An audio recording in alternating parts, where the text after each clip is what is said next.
Welcome back नाजरीन। अच्छा जी, वापस अपने टॉपिक की तरफ आते हैं। सर, रिसेंटली जो है हमारे जो गेस्ट हैं इन्होंने पीएचडी की है, उसके हवाले से भी जानना चाहेंगी जी, पीएचडी की किस चीज में की, इस हवाले से बताइएगा। मैम, उर्दू अदब से ताल्लुक है, तो उर्दू में जो मेरे मकाले का उन्वान था वो उर्दू अदब के नामवर शोरा की नसर, और उसमें खसूसी मुताला था नून मीम राशिद, फैज अहमद फैज, मीरा जी और मजीद अमजद।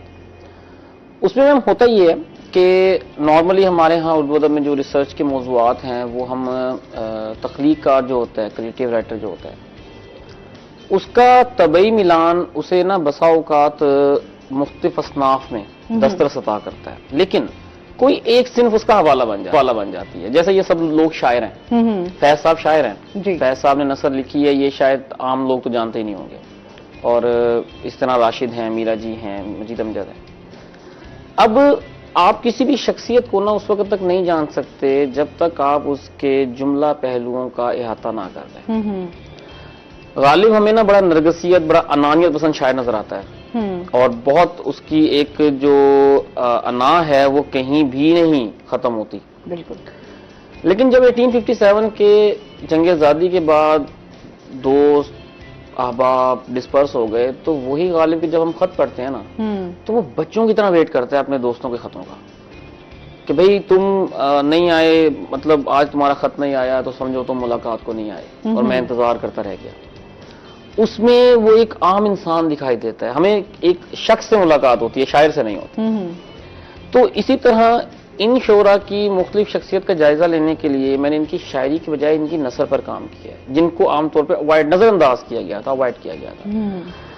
फैज साहब हमें बहुत बड़े शायर हैं हमारे लिए, और काबिल एहतराम बहुत शानदार शायर हैं, लेकिन जब वो खतूत जेल से लिखते हैं एलएस फैज को, और 1951 में जिस तरह उन्हें रावलपिंडी साजिश केस में कैद कर लिया गया, और वो 4 साल बेगुनाह थे फिर भी कैद रहे, और उसमें जो उनकी शख्सियत का रवैया मिलता है ना, वो अपनी मिसिस को, जो कि मगरिब ज़दा है, मतलब एलएस फैज एक मगरबी तहजीब से ताल्लुक था उनका, और वो यहाँ पे सरवाइव कर रही हैं, और जाहिर है कि सिर्फ फैज साहब भी थे जो अर्निंग सोर्स था, वो जेल में हैं।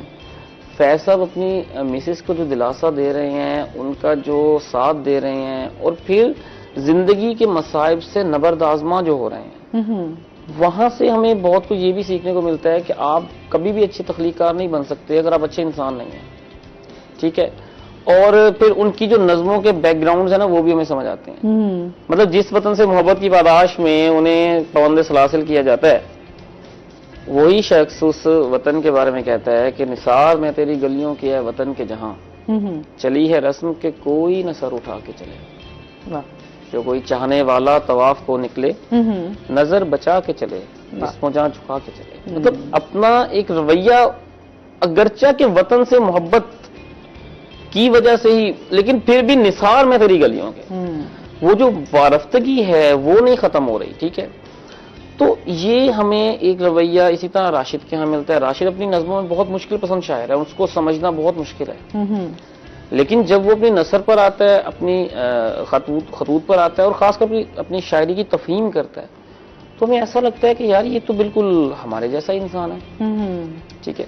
तो इसीलिए जो उनका मोतबर हवाला था शायरी, उसके बजाय मेरा जो उन्वान था वो उनकी नसर पर था, और एवैल्यूएशन के लिए जो है वो थीसिस को अलीगढ़ मुस्लिम यूनिवर्सिटी भेजा गया था, और ओसाका यूनिवर्सिटी, और यहाँ पर मुमतहिन जो थे वो डॉक्टर ज़िया उल हसन साहब थे पंजाब यूनिवर्सिटी में। तो एक उसका जो एक इम्पैक्ट था उस मौजू का या उस मकाले का, उस पर काम करते हुए इसलिए मजा आया कि नामवर शोरा थे, उनकी शायरी वैसे भी हमने पढ़ी हुई थी।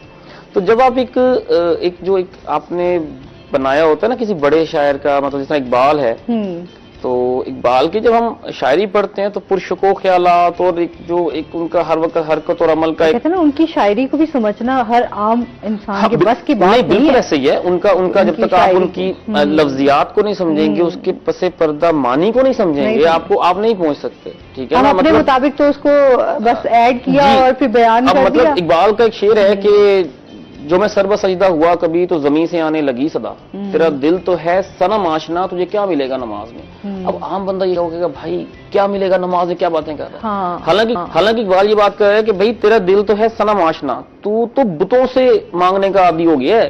मतलब वहदानियत वो तो तंज कर रहा है आम रवैयों पर, इंसान लोगों के ना माशरती रवैयों पर, कि हमें तो आदत पड़ गई है लोगों के बुत बना के पूजने की ना, हम वहदानियत के कायल कहाँ रहे हैं। तो उसको समझने के लिए आपकी ज़हनी सतह भी उस लेवल की होनी चाहिए, ठीक है। और ये प्रॉब्लम इकबाल को हुआ जब उसने शिकवा लिखा, तो उसने जवाब शिकवा लिखना पड़ा उसे, क्योंकि ज़हनी सतह लोगों की उस तरह से नहीं थी। और फिर जब आप उन बुतों को जो आपने बड़े शायरों के बनाए होते हैं, फैज साहब के हैं या इकबाल का, या आप उनकी नसर पढ़ते हैं और आपको जब वो एक आपकी तरह का इंसान मिलता है ना उसमें, तो आप बड़ा एंजॉय करते हैं उसको। मतलब इकबाल की जब आप खत पढ़ते हैं ना एमा वैगनास के नाम, जो उनकी कुलीग थी उधर जर्मनी में, यातिया फैजी के नाम, तो हमें दिखता है कि यार इकबाल भी एक आम सा इंसान था। मतलब no doubt he is a genius.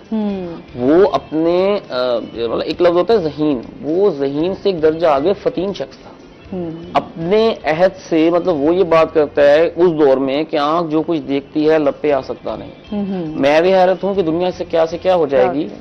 उसने तब कहा, और आज हम देखते हैं ना, अगर 100 साल पहले का शख्स यहाँ पे आ जाए, वो तो यकीन ही नहीं करेगा कि हम हवाओं में उड़ रहे हैं और हम लग्जरियस लाइफ गुजार रहे हैं। हाँ, बिल्कुल। अब जो हमें फैसिलिटीज हैं, उसकी आंख मुफक्किर इंसान था, दानिश्वर था, मुदब्बिर था, उसकी आंख, उसकी जिसे कहते हैं बसीरत, वो पसे दीवार भी देख रही थी।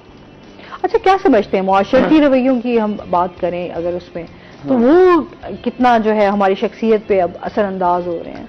मैं माशरती रवैयों में जो एक चीज हमारे यहाँ बहुत मफकूद होती जा रही है ना, वो अदम बर्दाश्त और खुश इखलाकी। देखिए, इखलाक वो मौज़ा है कि जिससे आप लोगों के दिलों को मुसख्खर कर लेते हैं। खुश इखलाकी वो एक सादा सी चीज है कि जिस पे अमल करना सबसे मुश्किल है। बिल्कुल। एक कॉलर भी हमारे साथ मौजूद है। अस्सलाम वालेकुम। अस्सलाम वालेकुम। वालेकुम सलाम। कौन मोहम्मद बात कर रहा हूँ मुल्तान से। जी जी, क्या कहना चाहेंगे आप? मेरा डॉक्टर रिजवान साहब से सवाल है कि डॉक्टर साहब, पहले जो हमारे साथीज़ा कराम थे हमारे दौर में, वो एक जज्बे के तहत कौम को तालीम याफ्ता बनाने का अज़म लिए हुए थे। आज क्या बात है कि वो जो हमारे साथीज़ा कराम है वो इस मिशन से हट गए हैं और सिर्फ वो पैसों की दौड़ में और गवर्नमेंट कॉलेज, यूनिवर्सिटी या स्कूलों में पढ़ाने में दिलचस्पी क्यों नहीं ले रहे? इसीलिए प्राइवेट कॉलेज जो है, इंडस्ट्री जो है, वो अरूज पर है और गरीब लोग भी अफोर्ड नहीं कर सकते, इसलिए गरीबों के बच्चे तालीम से महरूम रह जाते हैं। ऐसा क्यों है? वो ऐसा क्यों है? ठीक है, बहुत शुक्रिया कॉल करने का। जी मैम, बड़ा ही जबरदस्त सवाल किया है, बहुत मजेदार सवाल है। एक तो थोड़ा सा ये है कि इन्होंने कहा कि एक तो ना तकरीबन हर उस्ताद जो है ना वो गवर्नमेंट और पब्लिक यूनिवर्सिटी में पढ़ाने में इंटरेस्टेड होता है, बल्कि शदीद मेहनत करता है कि कहीं पर वहां इंडक्ट हो जाए। दूसरा ये मैम, सूरत हाल बदली है। किस तरह बदली है मैं आपको बताता हूँ। मैं मैम प्राइवेट सेक्टर का भी हिस्सा रहा हूँ और अब मैं गवर्नमेंट सेक्टर का हिस्सा हूँ। प्राइवेट सेक्टर इतना एक्सपेंसिव हो गया है, ठीक है, कि मुतवस्सित तबके के लिए उसको मीटअप करना आसान नहीं है। बिल्कुल ऐसे ही है। दूसरा ये एक जिसे कहते हैं ना कि मुगालता, लफ्ज मुगालता इस्तेमाल कर रहा हूं, जो माशरे में आम है कि हमारे यहाँ सरकारी इदारों की सूरत हाल ना गुफ्ता बे है। मैं तालीमी इदारों की बात कर रहा हूं क्योंकि सवाल उस डोमेन में किया गया। मैम, आप इस वक्त अगर हमारे गवर्नमेंट कॉलेजेस का, मैं इस शहर की बात करूं, या गवर्नमेंट स्कूलों का इस वक्त विजिट करें, आपको इंतहाई ऑर्गेनाइज्ड सूरत हाल दिखाई देती है।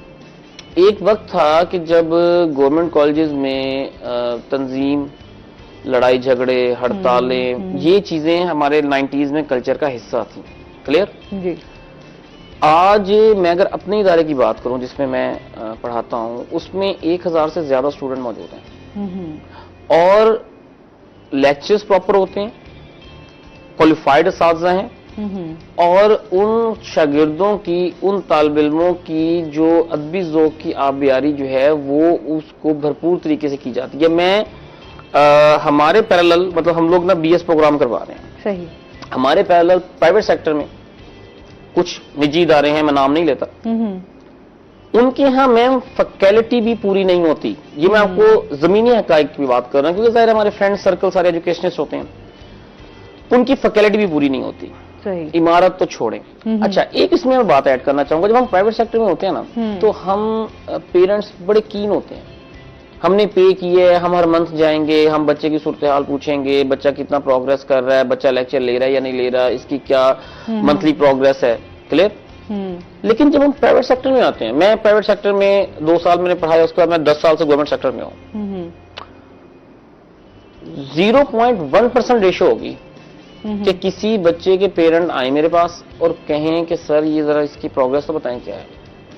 लेकिन जहां तक आप कॉम्बिनेशन, हम क्या समझते हैं, कम्युनिकेशन गैप जो है ना वो बहुत हम समझते हैं हमने बच्चे को भेज दिया, टाइम हमारे पास बहुत शॉर्ट है, बातें हमारे पास बहुत ढेर सारी हैं जिन पे हम बात करें तो वक्त का पता ही नहीं चलेगा। तो आपका बहुत शुक्रिया, आप हमारे शो में है। इसके साथ ही नाज़रीन, अभी हमें यहाँ पे लेनी है ब्रेक, हमारे साथ रहिएगा। जब हम ब्रेक से वापस आएंगे तो हमारे साथ कुछ और गेस्ट मौजूद होंगे।